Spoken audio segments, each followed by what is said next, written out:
15 million members, empowered to learn, to create, to grow, to harvest, to lead, to dream. Equity.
*811*816#. *811*816#.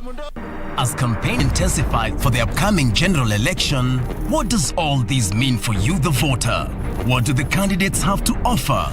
How prepared are agencies charged with the election process? Join John Kuria and Safina Chieng on Kenya Decides. This and every Tuesday from 10 p.m. on KBC Channel 1 as we unpack elections 2022 with a panel of various stakeholders. Make informed electoral decisions. Top sports attractions on KBC Channel 1. In July, Kenya Morans face off against the DRC, Egypt and Senegal in the FIBA Basketball World Cup African qualifiers in Alexandria, Egypt from 1st to 3rd of July 2022. Also in July, Kenya plays South Africa in Rugby League test matches in Nairobi with a return fixture set for October. Still in July, watch the World Athletic Championships from 15th to 24th July live from Oregon, USA as Kenyan athletes seek glory. Followed by the 22nd Commonwealth Games from 28th July to 8th August live from Birmingham, England. In August, join our coverage of the World Athletics Under-20 Championships from the 1st to 6th of August 2022 from Cali, Colombia. Then, in November, catch the World Half Marathon Championships on 13th November from Yangzhou, China. Now that's what sets us apart as KBC Channel 1, your true sports partner.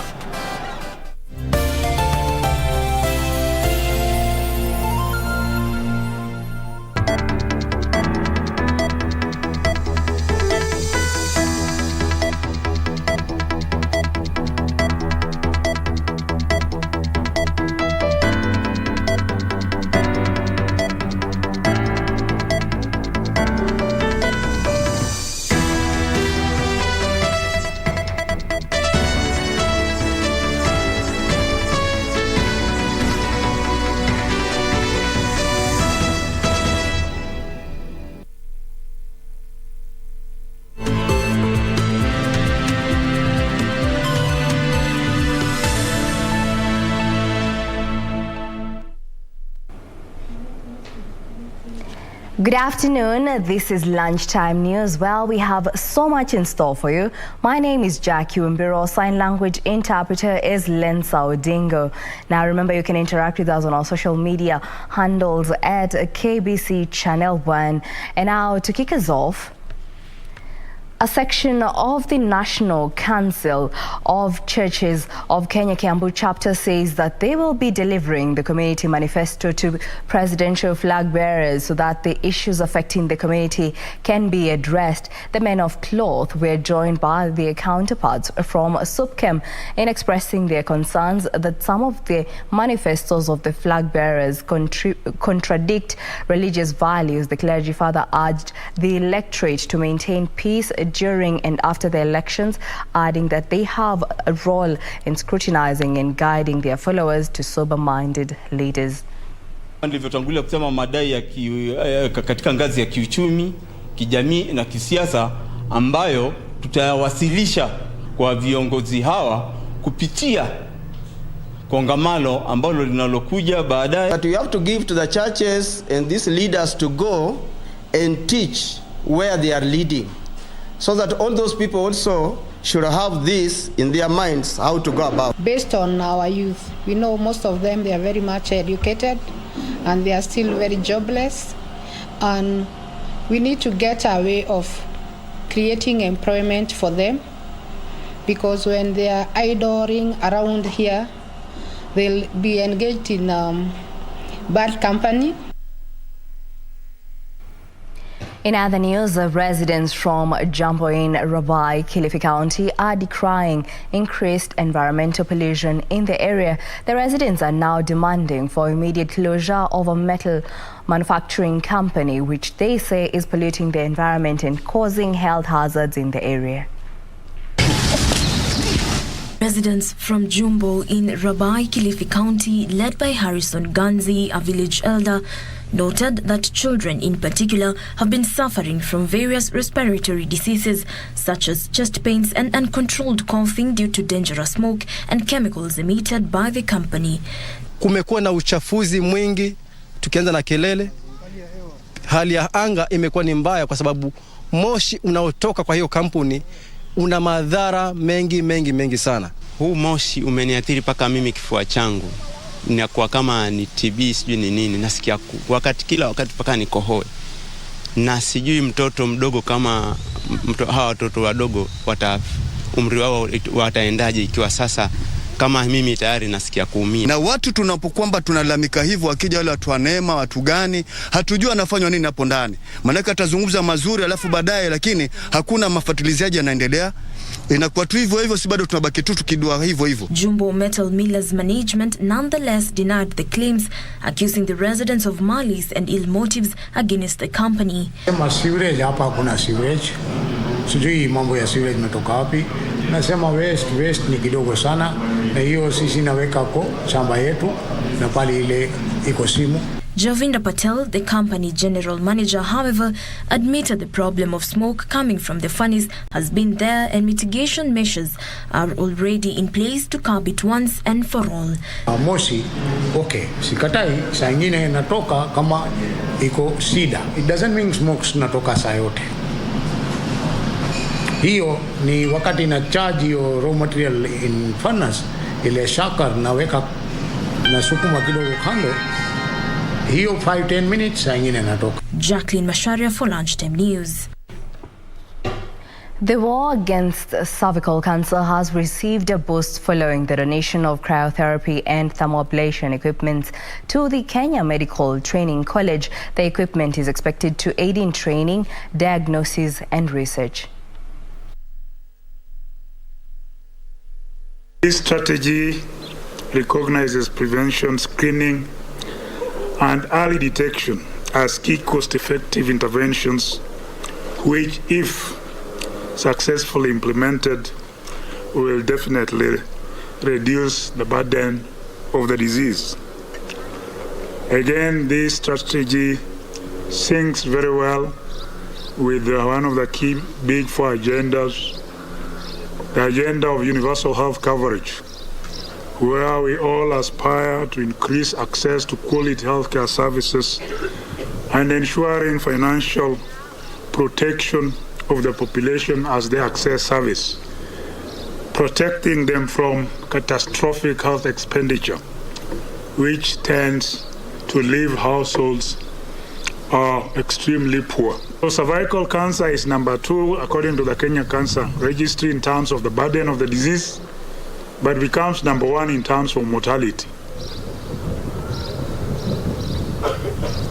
And if you can compare this mortality, annual mortality, vis-a-vis COVID-19 mortality, since 2020 we have reported 5,651 COVID-related deaths. And you see the kind of investment the global community has made it is imperative that we also now start to think internally as low-middle income countries to be able to see how we can get resources for problems that are unique to us so that we offer our own solutions to our problems.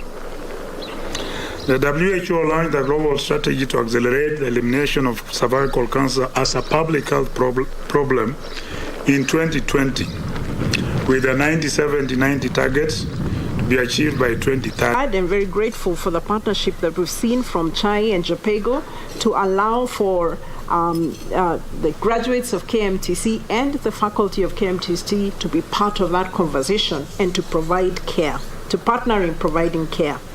I remember seeing the faculty as they were, because my office is right there and next to the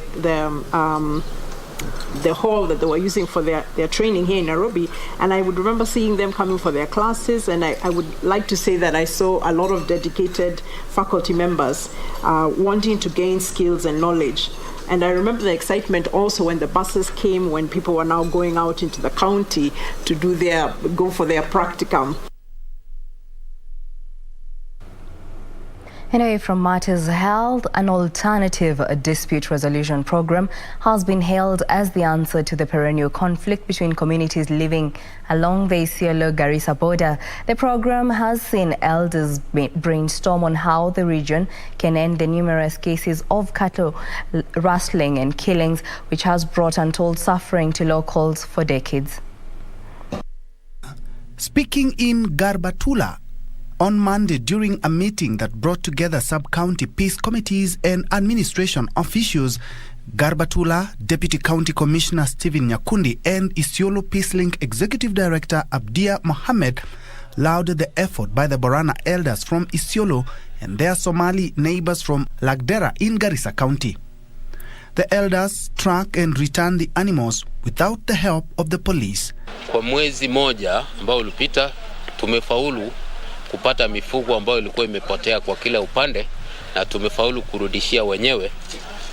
Kwa support ya Peace Link ya Isiolo tumefaulu kwa tarehe 8 mwezi wa 5 tulirudishiwa mbuzi 106 kutoka upande ya Lagdera, na sisi pia tukawarudishia mbuzi zao ambao zilikuwa zimepotea 136. Sisi kama shirika tumejihusisha na ile inaitwa Alternative Dispute Resolution, na hii process imeweza kupatia knowledge ama imeweza kupatia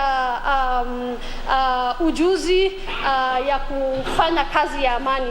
Declaration ambayo iliwekwa kitambo ya Modogashe, hiyo wazee ndio watakalia. Kuna wazee wa Dedha from Garbatula sub-county na even their side.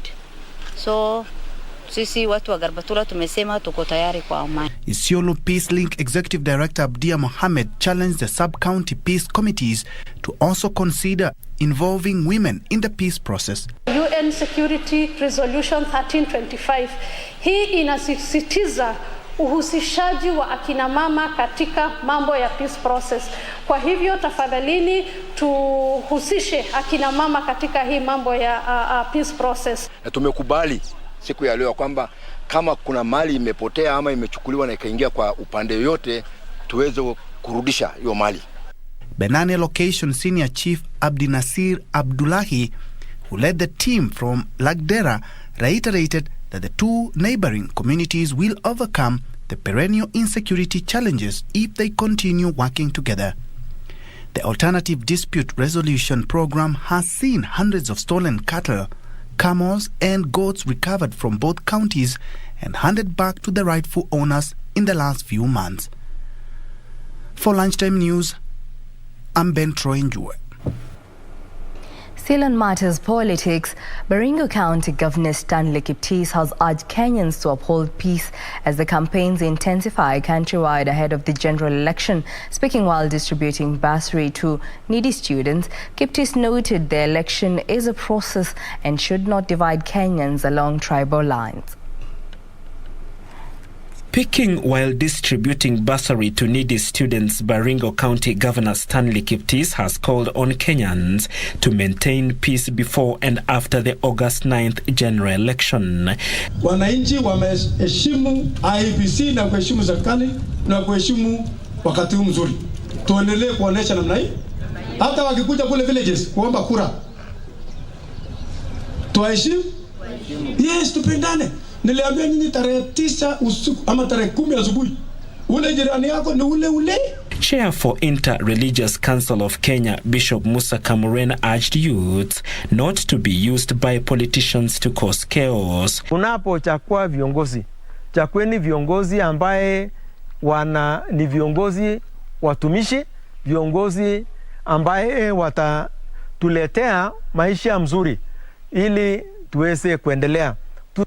Tunataka kuhimiza kila mmoja including wa vijana ya kwamba sisi tukue agents of peace. Tukue agents of peace, tusikue agents ya conflict, chaos na mambo kama haya. Ili community yetu ikuwe na amani. Hiyo ndio ile kitu ambacho tunahimiza. The two spoke even as National Cohesion and Integration Commission categorized 3 counties in the North Rift, including Baringo and Nandi, as medium high risk of poll-related violence, with exactly 2 months before the election. Elsewhere, communities with registered voters in Kajiado County are positioning themselves for a stake of the county government in the August polls. Elders from the Kikuyu, Kamba, Kalenjin, Abagusi and Luya communities residing in Kajiado East Sub-County have come together to demand a say in the regional politics. Kwa tukikosa mambo mengi, lakini kwa ishara hii ambayo tumefanya ama kwa hii jambo ambayo tumefanya siku ya leo, ni jambo ambalo litaweza kushikanisha community zetu ama kabila zote ambazo tutaweza kwenda tukiwa pamoja. Na hii ni kutetea watu wetu na umoja wa watu wetu. Tumefanya leo nimeona ni ya busara na ni ya muhimu. Wale tumechagua tutawaombea kura, hatuone success, hatujue Kitengela itakuwa mzuri. And Lamu residents have been urged to pay close attention to the policies and manifestos of leaders in order to make wise decisions at the ballot. Led by Omar Bakari, the residents have been urged to audit leaders who might not deliver to their promises and will not prioritize the interest of the voters. Kama sisi hapa kwetu hatufuati mirengo ya vyama, sisi tunaangalia maendeleo ya ule kiongozi ambao anastahili kutuongoza. Sababu kuna viongozi kama mimi, kiongozi wangu wengine wako mrengo wa Yuda, kuna wengine wako mrengo wa Azimio. So umeona tumetangamanikana, lakini ninachokiomba sisi ni amani, siasa ya amani yenye italeta maendeleo kwa jamii. Tuwe na mjadala wa sera vile tutakavyoweza kuboresha hali ya maisha ya watu wa Lamu. Kwa mwananchi wa kawaida, ile anayetaka kujua ni kuwa atafanyiwa kitu gani ili kuboresha maisha yake. Meanwhile, a family of primary school twins who were last year defiled and impregnated in Tebeson village, Uasin Gishu County, is crying for justice and calling on the government to intervene and have the perpetrators arrested. The family lamented on the long wait of justice despite reporting the incident at the Tebeson police station and Tarbo sub-county education office. The family of the defiled twins want justice and they want it now. This family says the last 1 year has been a painful one as no one has been held accountable for the defilement of their daughters. Huyo mtu mwenye alifanya hivi hata hajawahi kuja. Hata hajui mtoto anaitwa nani. Sometimes chakula inakosa, school fees inakosa. Hata nakosa kuconcentrate kwa darasa. Naanguka mtihani lakini najikaza. Mwaka jana nilipata mtoto. Hata kama ni mtoto ni baraka, lakini nimepitia challenges mengi na mtoto. Ningependa kupata usaidizi. The disgruntled twins who asked for anonymity expressed their anger that there has been no progress in addressing their ordeal. Vile walichifungua tu, hakuna mtu yeyote ambaye alifuatilia, ila tu ni watu hawa ya akaunti walikuja na vile walienda hawakurudi tena. Mpaka saa hizi sijaona usaidizi yeyote wamefanya. Nimeng'ang'ana, hawa wasichana wameenda shule na sasa vile wameenda shule mimi nang'ang'ana na watoto, napambana chakula nini kila kitu, lakini sasa ninaendelea tu kwa sababu watoto wako shule. The family urged the relevant authorities to fast-track the process of delivering justice as the culprits continue to walk freely. The twins say they have been victimized by the society and have become the subject of ridicule. Na wajili wanatamani kuendelea na masomo. Sasa walimu nayo kule wanamuongojea waendelee na masomo. Watoto hawako na watoto na hana maelekeo yoyote. Kukula ni ngumu. Chakula kwa hii boma wana chakula yeyote. Wanapitia shida sana. Huyu mama inakaa jini tu na watoto, na huyu mama ni mama mwenye ajiwezi, hana mbele na nyuma. Sasa anatamani kwa usaidizi sana kwa upande hii watoto ili watoto waende masomo. Frederick Muki for Lunchtime News. Now, residents from lower parts of Buri sub-county in Meru County are calling upon both the county and national governments to provide them with relief food and also drill boreholes to save them from drought that has hit the region. Other affected areas are Tigania sub-counties and Igembe sub-counties.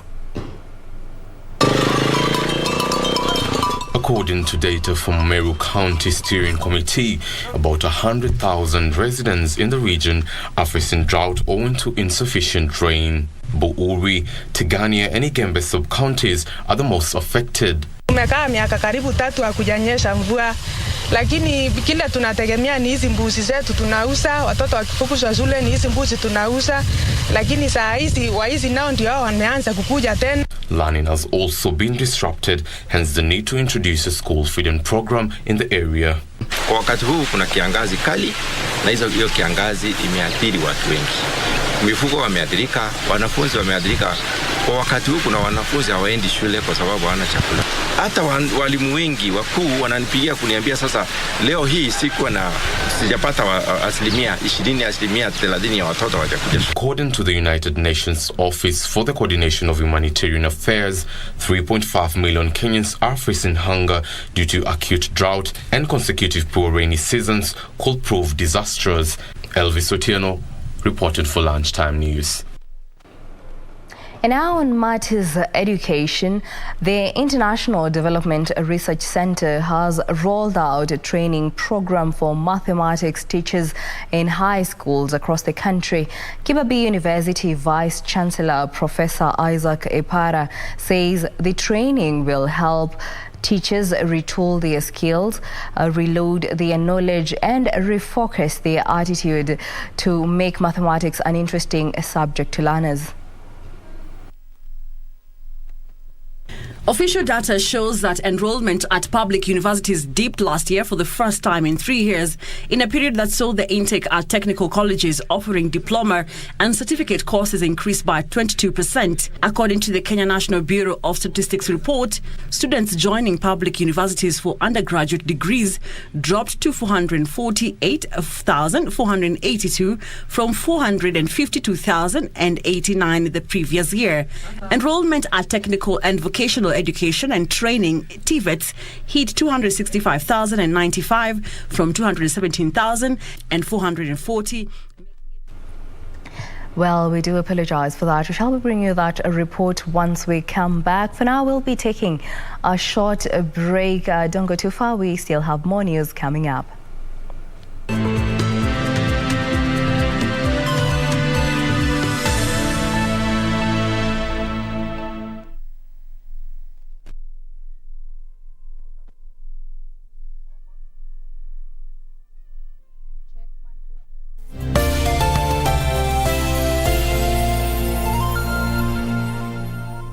The World Blood Donor Day is celebrated every year on the 14th of June.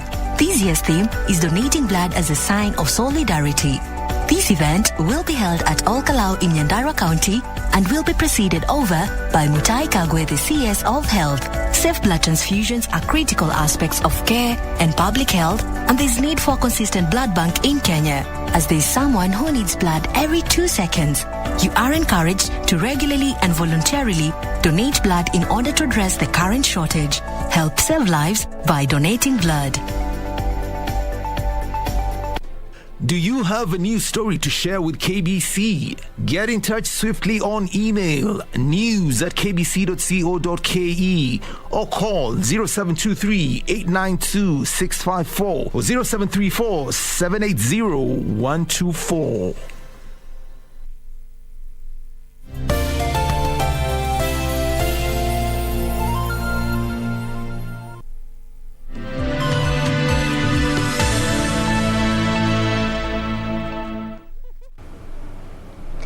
Welcome back. Former U.S. President Donald Trump has blasted the congressional inquiry into the Capitol riot as a kangaroo court. In a 12-page statement, he said the investigation was designed to distract Americans from what he terms as a disaster of Democratic-led governance. His remarks came after the committee held 2 public hearings accusing Trump of an attempted coup to remain in power.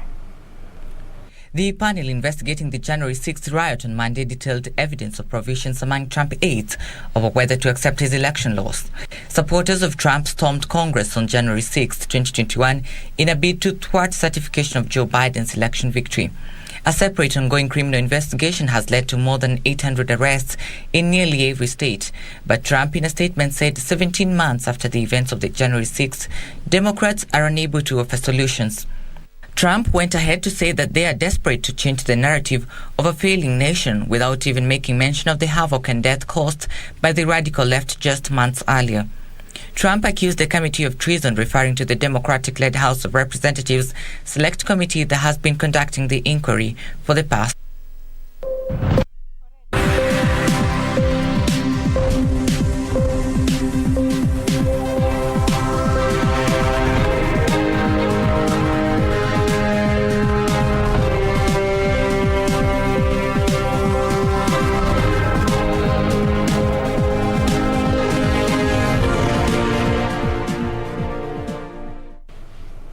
And now news making headlines in the business world. She scored a B+ in her Kenya Certificate of Secondary Education examination and secured a place at the University of Nairobi to pursue a degree course contrary to the norm. Judy Mathenge opted to pursue a diploma course in technical and vocational institution, which she says puts more emphasis on nurturing practical skills among learners as opposed to focusing on theoretical learning. Caroline Jenge brings us her story. Official data shows that enrollment at public universities dipped last year for the first time in 3 years, in a period that saw the intake at technical colleges offering diploma and certificate courses increase by 22%. According to the Kenya National Bureau of Statistics report, students joining public universities for undergraduate degrees dropped to 448,482 from 452,089 the previous year. Enrollment at technical and vocational education and training TVETs hit 265,095 from 217,440, making it the biggest rise in 5 years. Meet Judy Mathenga, a student pursuing an electrical technician course at the Rift Valley Institute of Business Studies in Nakuru. She attributes the new trend to government initiatives that have made technical education attractive, affordable and accessible to most Kenyan youth. I've already done their degree courses, but they are here to advance on their skills for a competitive job opportunity. Even though the technical field is regarded as the preserve of men, Mathenge says from a young age she was not cut for white-collar jobs, and at no point did she imagine herself sitting in an office from 8 to 5. For self-employment, after you've done with your school, you can just be self-employed. Like for this course, electrical engineering, you can be an electrician. The direction that we are going as a nation clearly Basically, we have to focus on trainings that can enable the youth to go for self-employment. After scoring B+ grade in the Kenya Certificate of Secondary Education examination in 2020, she secured a chance at the University of Nairobi to pursue a degree course in pure mathematics. Judy instead vowed to pursue her passion to be a certified public accountant and an electrical technician. So you might have a degree in the university, but you might want to advance your knowledge, to have more experience, to have more skills, and any TVET institution can be better for you. Dressed in a navy blue overall, Madenge, who is one of the 2 female students in a class of 28 pursuing an electrical technician course, challenged the national and the county governments to have good and adequate policies and programs in which, if fully implemented, will uplift women in the informal sector. Her education and that of thousands of others has been made possible after the government opened up funding for Higher Education Loans Board to students joining TVET, a shift from the past when loans were available only to students admitted to universities. Rift Valley Institute of Business Studies Director John Gitao states that TVETs complement the competency-based curriculum that puts more emphasis on nurturing practical skills among learners. The economy should go, and the world all over, is that people should enhance on hands-on trainings, because as we know is that at the universities, people are taught skills that are more or less managerial on how to manage systems. He expresses concerns that the country is battling with a skills shortage gap that is hindering the smooth implementation of industrial growth. Gitao noted the need for universities and TVETs to complement each other to achieve a greater purpose of economic growth. Now we cross over to Kisumu County, where Farmers Field Day event is underway. The event is organized by both the county and national government, and it is aimed at sensitizing farmers on new trends and initiatives in the farming sector and diversification of crop production, the potential of Muhoroni as far as farming is concerned. Now we join our reporter Wycliffe Okech for more details. Wycliffe, if you can hear me, kindly bring us up to date. Well, thank you so much, Jacqueline Wambiru, back in Nairobi. I can hear you pretty well. We are in Muhoroni sub-county here in Kisumu County. Like you rightly put it, today is a field day for the farmers from this region. Actually, this field day follows the release or rather the unveiling of the sugar sector report yesterday, where an event that was that was graced by the Cabinet Secretary for Agriculture, Peter Munya. And actually, Peter Munya himself is here today, actually gracing this this event again. He is accompanied by the county governor, that is Professor Peter Nyong'o. And during the launch of the report yesterday, something that was noted is now that the sugar payment for farmers will be done according to the sucrose content of their produce and not the weight as it has been the norm. And based on that, there is need for the farmers to be sensitized on the new methods and farming trends that can enable them actually to improve on their produce. But before we get to the gist here, of course, the CS is already here, but then before we go to the speeches and all that, let me just engage one of the stakeholders in the farming sector here to share with us what really ails the sugar sector, rather the agricultural sector in Kisumu, and what can be done maybe to avert the situation. And at this point, I'm going to bring on board Mr. Joel Tanui, who is actually the regional manager for the that is in charge National Irrigation Authority. Mr. Joel, welcome to KBC Channel 1, our lunchtime bulletin. And if you just can introduce yourself and maybe tell us, as the regional manager, what are some of the activities, the ongoing activities of the authority, maybe in brief? Okay. Thank you so much. And my name is Joel Tanui, the Regional Manager, National Irrigation Authority. And today we are glad to be here in the field day together with the Cabinet Secretary, Ministry of Agriculture, so that we can be able to showcase what the government is doing in terms of food security within Kisumu County. Kisumu County, as you know, is one of the highest potential areas for food as a food basket, whereby we have rice as one of the major crops, together with sugar and other crops. So the National Irrigation Authority is here today to showcase how much they have done in terms of irrigation development in this county. In Kisumu County alone, we have now more than 16,000 acres under irrigation, contributing directly to the food basket in terms of rice production and other crops in the region.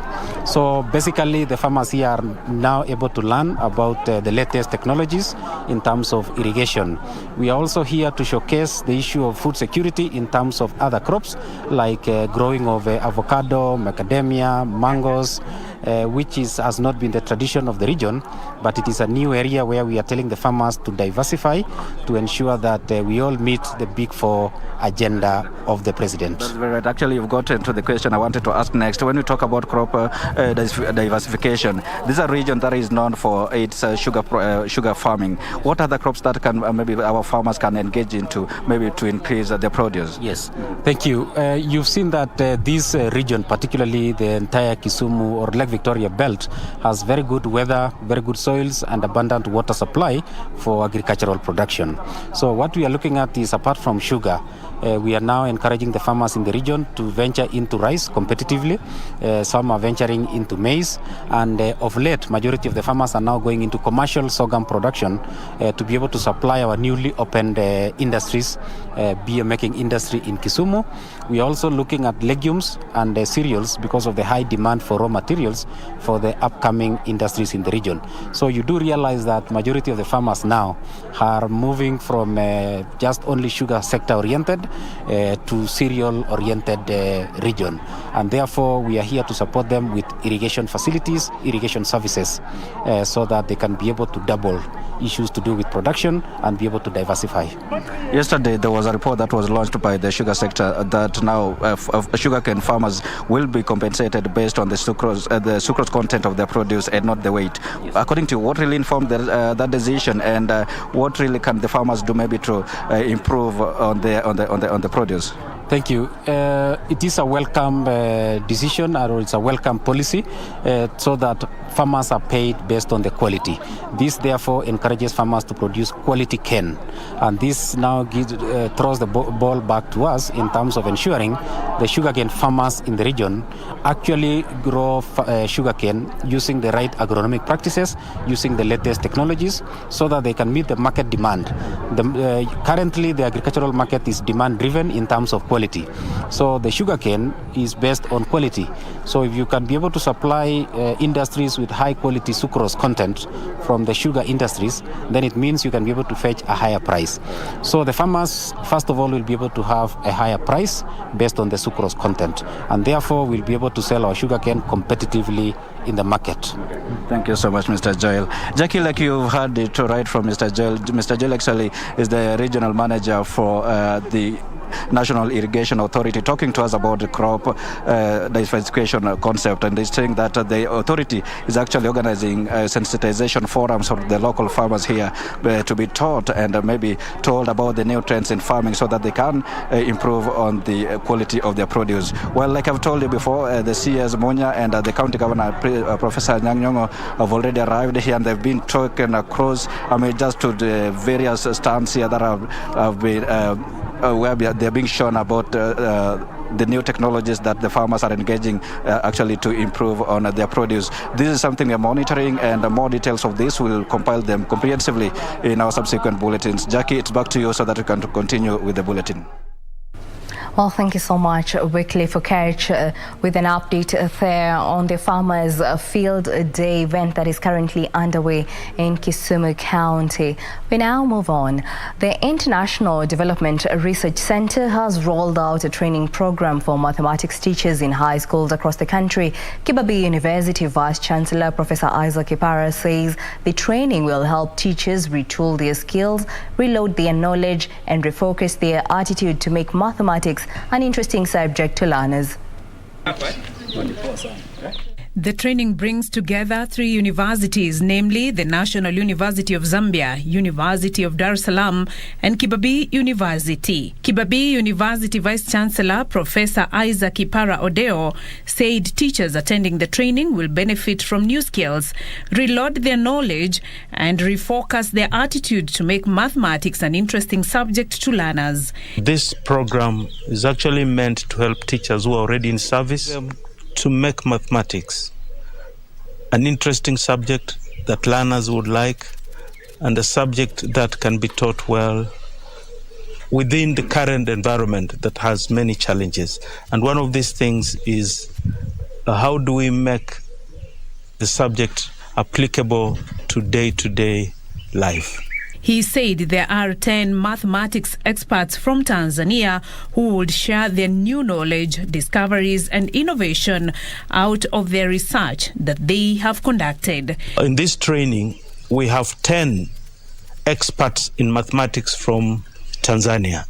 Majority of them are from the University of Dar es Salaam, and they've coming to share their new knowledge, their discoveries, and their innovations out of research that they have conducted. He expressed his optimism that the training will improve the performance of students in mathematics. Teachers Service Commission Deputy Director Busia County, Dr. Moses Odiayo, admitted that despite yearning for quality grades in mathematics in secondary schools, they are grappling with the shortage of teachers. Our universities here, like the University, Kibabii University, and other universities and other colleges that are implementing this program, are actually augmenting the efforts of the Commission and the government to be able to come out with teachers who are passionate about quality teaching of mathematics and also role models in the schools. Busia Quality Assurance Officer Naiti Momanyi blamed the poor grades in mathematics on learners' attitudes and failure by teachers to embrace modern practical ways of teaching mathematics in school. And we believe that as this program is rolled out, there are models that are going to be taught to the teachers, which will simplify mathematics and make it lovable not only to the teachers but also to the students. Beatrice Getonyenge-Tich, Lunchtime News. The Egyptian government aims to attract $10 billion in foreign direct investment annually. The finance ministry says this will ensure increased economic growth rates, thus creating more job opportunities and improving the standard of living of citizens. Here are the details of the story and much more from across the continent. Egypt's Minister of Finance confirmed that the climate summit, which Egypt will host next November, is an additional platform to promote development investments in the Republic. The National Strategy for Climate Change provides promising opportunities for investment in green projects based on a business environment that is more attractive to the private sector. Elsewhere, after months of continuous soaring of food prices, among other products on the market, sugar and meat prices have finally gone down in Rwanda. The development follows interventions from the Rwanda Consumer Protection Authority, which recently warned against abattoirs and butcheries that had hiked meat prices across the country. They were instructed to ensure use of standard scales and avoid further hiking of prices. Due to scarcity, beef prices had risen and a kilogram of meat was costing 4,500 Rwandan francs, but now it is down to 3,500 Rwandan francs. Sugar, which went for 2,000 Rwandan francs, is now at 1,500 Rwandan francs. Finally, authorities in Tanzania's Zanzibar archipelago vowed to end child labor as they marked the World Day Against Child Labor. The President's Office responsible for labor, economy and investment said that since 2005, authorities have been taking measures aimed at curbing child labor. He said there are nearly 26,000 children aged between 5 and 17 that are experiencing child labor in the Zanzibar archipelago. The International Labour Organization started observing World Day Against Child Labor in 2002 to highlight the plight of children who are the victims of child labor. Now, the National Research Fund has started a 3-year program to restock the superior breed of Sahel cattle through a genetic improvement and multiplication program. The project seeks to improve dairy cattle breeding in a bid to increase milk production among smallholder dairy farmers.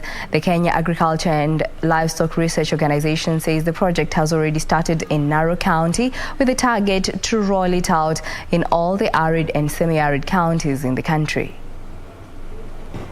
The Saiwal cattle in Kenya are descendants of some 60 bulls and 12 cows imported between 1939 and 1963 by the colonial government. The Kenya Agricultural and Livestock Research Organization is one of the leading world's custodian of Saiwal cattle, a meat and milk breed which is highly tolerant to semi-arid and arid conditions. KALRO and the National Research Institute have launched a 3-year restock program targeting to increase the production of Saiwal bulls. Thank KALRO so much for assisting these farmers to come all the way from the Cebu cow to the beta cow upgraded Saiwal breed, of which we are now proud of having 309 newly born crops, as compared to some years back where there is no single even calf for AI. Now we have 170 bulls newly born, and we are happy because maybe very soon we will be able to sell to other farmers. The Kenya Agriculture and Livestock Research Organization has already developed a superior breed of dairy cows that are highly tolerant to pests, diseases and adverse climatic conditions, with the capacity to produce at least 15 liters of milk per day. We understand that we have a lot of challenges, especially when you talk about climate change. And our work is basically to ensure that the farmers are enlightened on which breeds that are more adaptable to the environment and that are more resilient to the harsh environment that we've witnessed in the recent times. And therefore, out of that, they are supposed to ensure that they are keeping breeds that will sustain them. So far, over 100 livestock breeds from Narok County have benefited from the breed that is expected to minimize risk emanating from drought-related disasters. Through the program, 65 farmers and extension personnel have also been trained on the good Saiwal cattle management practices. KALRO, through its Dairy Institute at Naivasha, has also begun training farmers on breeding, disease control and animal health, feed formulation, value addition and marketing in the dairy subsector. Reporting for Lunchtime News, I am Teresa Mutai. Smallholder farmers will be the main beneficiaries of an electronics refurbishment program by the ICT authority seeking to fasten adoption of technology in the agriculture sector. The government is now calling on all Kenyans to donate their unused gadgets at drop-off centers in Konza City, which will be used to woo the youth to the agriculture sector. Of the Kenyan population, 13.7 million are under the age of 35. This means that the Kenyan youth make up for more than 70% of the population, with more than 35% of this number remaining unemployed. In addition, each year, thousands of the youth are churned into the job market by institutions of higher learning, piling pressure on unemployment. The ICT authority is seeking to facilitate the youth to join the agricultural sector, which is dominated by an aging population, with the average age of a farmer in Kenya currently at 61. Where we are in agriculture, as a country, there is need to change and adopt the current trends in the line of technology. But when you go down to the farmer, you realize that the basic requirements to access information is missing. Kiprono says digitizing the agriculture value chain is key to enable agripreneurs to leverage on free internet connectivity to boost productivity.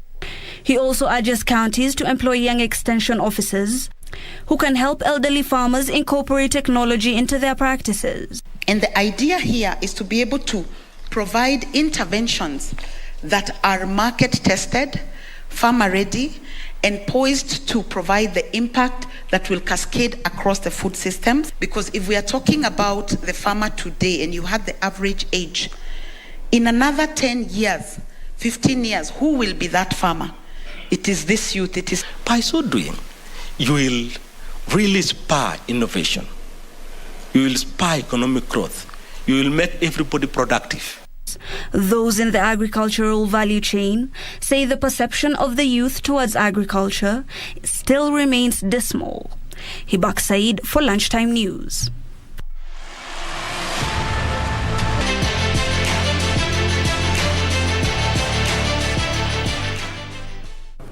And now in the sports arena, Aisha Nasa Baksh is the first of 2 triathletes to the Commonwealth Games to make the cut for Team Kenya. Aisha secured her place after winning the trials held on Sunday in Kilifi County. Triathlete Aisha Nasa Baksh booked her ticket to the Commonwealth Games after winning the trials held at the Bofa Beach and Bofa Road in Kilifi County on Sunday. The event comprised of a 750-meter swim, followed by a 20-kilometer bicycle ride, and finally a 5-kilometer run on Bofa Road for the sprint distance triathlon. Aisha won the trials in a time of 1 hour, 21 minutes, 54 seconds, followed closely by Vivian Hillier from Mombasa, who clocked 1 hour, 23 minutes, 6 seconds. Megan Irongo completed the podium dash in a time of 1 hour, 32 minutes, 6 seconds. Being first is, of course, a great feeling. It gives me the motivation to keep pushing and not to give up, and to continue believing in myself. Aisha will immediately join camp with 45 days to go to Birmingham. Hillier, who's part of NOC's youth program towards the 2026 Youth Olympic Games, will also be joining camp to assist Aisha in training. For Lunchtime News, I am Daniel Wahome.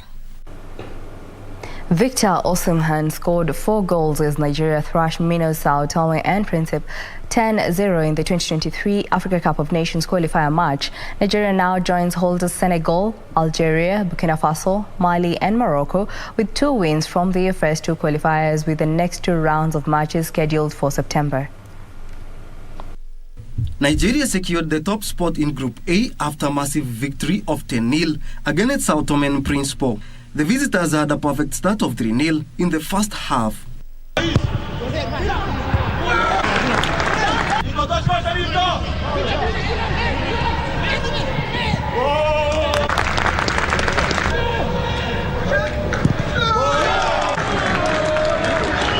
Nigeria's Victor Osimhen completed his hat-trick in 65th minute when he netted his 4th with 6 minutes remaining. Then Dennis rounded off the scoring with an injury time penalty.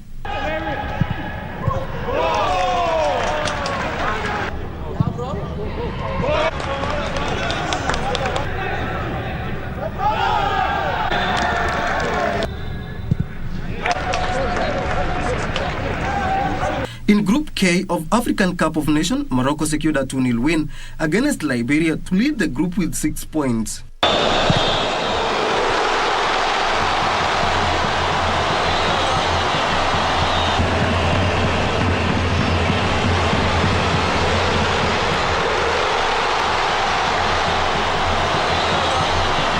Morocco joins holders Senegal, Algeria, Burkina Faso, Mali and Nigeria with 2 wins from their first 2 qualifiers, with the next 2 rounds of matches scheduled for September. Elsewhere, Guinea-Bissau settled for a 2-2 draw against Sierra Leone despite a leading 2-0 early in the second half after a brace from Jorginho. Now, the Golden State Warriors are 1 win away from the 7th NBA title after Andrew Wiggins inspired his team to a 104-94 win over the Boston Celtics. But as was the case in their Eastern semifinal against the Milwaukee Bucks, they are now required to back-to-back wins in their next matches to triumph. Tony Brothers. The Warriors lead the series 3-2 and can claim a 4th title in 8 years with victory in Game 6 of the best-of-7 contest in Boston on Thursday. Wiggins led Golden State with 26 points, while Kelly Thompson added further 21 points. Stephen Curry, who starred with 43 points in Game 4, missed all 9 of his 3-point attempts on Tuesday. As Curry drives, layup off the glass is good. Another one of those. Wiggins' performance comes that 6 years after his father Michel came off the bench to lead the Houston Rockets to victory against the same opponent in Game 5 of 1986 NBA Finals. Jason Tatum scored a game-high 27 points for the Celtics, who had led the series 2-1. For Sports News, I'm Kingori Mwangi. France's hope of retaining the Nations League title are over after being defeated 1-0 by Croatia last evening. The world champions, who have now lost 2 and drawn 2, are bottom of Group 1 on 2 points, 5 adrift of Croatia. Croatia grabbed the early lead after 5 minutes when Luka Mape had 2 opportunities, but it was the visitor Sip Brekalo. France are now bottom of Group A1 on 2 points from 4 games. Meanwhile, Denmark topped the group on 9 points, 2 above Croatia after a 2-0 win over Austria. Jonas Wind scored from a... The final 2 round of games will be played in September, with France hoping to avoid relegation to League B. In other matches played in Group C3, Kazakhstan won 2-1 against Slovakia. Azerbaijan outshone Belarus by 2-1, while Iceland drew 2-2 with Israel. Today in Group A3, England will face Hungary, Germany take on Italy, while in Group A4, the Netherlands visit Wales, while Poland tackle Belgium. Well, that brings us to the end of our bulletin this afternoon. Thank you for choosing Lunchtime News. My name is Jackie Wambiru. Sign language interpreter is Len Saudingo. For more news, check out our website at kbc.co.ke. Enjoy the rest of the day.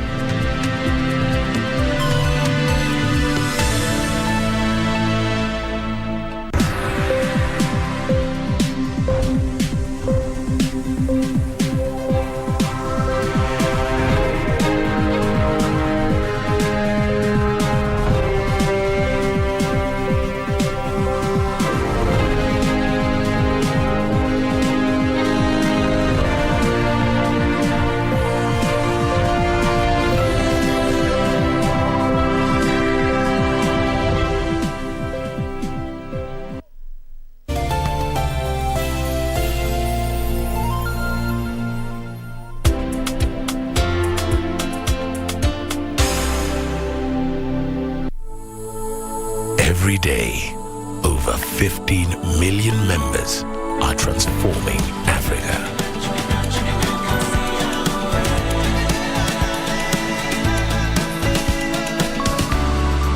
Equity. Karibu member. As campaign intensified for the upcoming general election, what does all this mean for you, the voter?